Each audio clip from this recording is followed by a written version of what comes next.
History remembers kings as warriors, leaders, and visionaries. But some kings were monsters in crowns protected by gold and silence.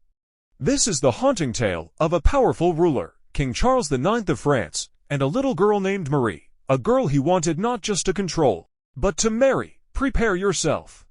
This is not just history, it's horror, and it's true. In 1571, a noble girl named Marie of Cleves was born into French aristocracy. She was sweet, shy, and barely old enough to hold a pen. She was raised with lullabies, soft dresses, and fairy tales, far from politics, lust, or kings. But by the age of 6, she would become the object of obsession for one of the most unstable kings France ever saw.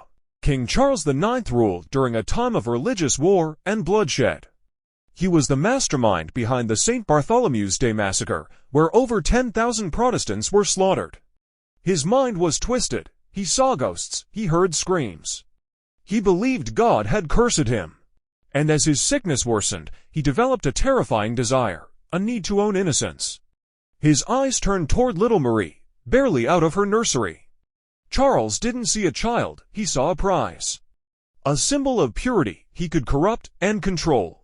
He sent messages to her family, proposing marriage. She was 7, he was 23. The royal court was horrified, but no one stopped him. In a world ruled by kings, no law could say no. Lavish gifts were sent. Dresses, gold, and even a miniature crown. Marie's family tried to resist, but Charles was a king, and kings take what they want. Marie cried when she heard the word marriage. She didn't understand. She wanted her mother, her dolls, her bedtime prayers, but she was taken to the royal palace. Eyewitnesses say she was quiet, confused. She clutched a toy in her hand as they tried to teach her how to walk and speak like a queen. Behind velvet curtains, a child's life was being rewritten, not with love, but with power and fear. And then, fate intervened. Charles' body began to rot from the inside. He coughed blood. He screamed at night, haunted by the voices of those he had killed.